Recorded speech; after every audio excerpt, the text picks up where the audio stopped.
In Quito, Ecuador's capital, the historic government palace opened its doors to one of the most consequential diplomatic meetings of the year.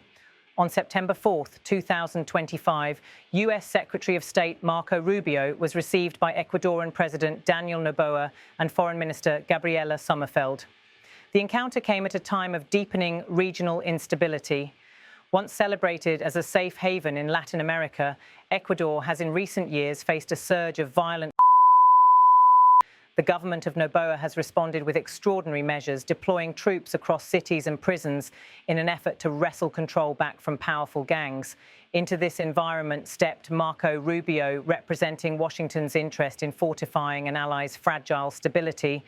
The visit unfolded with the formality expected of a state-level encounter. Images released by the Ecuadorian presidency showed Rubio arriving at the palace, accompanied by Juan Diego Stacy, Ecuador's diplomatic coordinator to the presidency.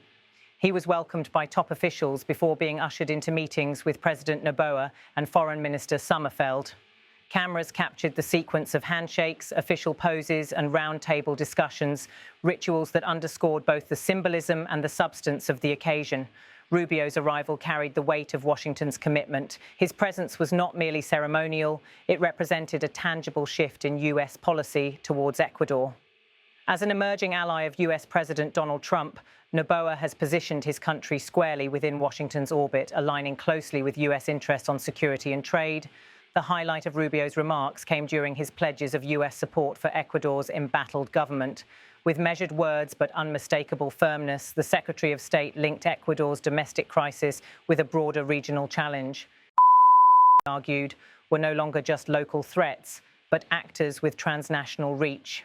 Rubio did not mince words when he made one of his most significant declarations of the day. Marco Rubio said, "We are officially designating these gangs as organizations, and we will treat them accordingly.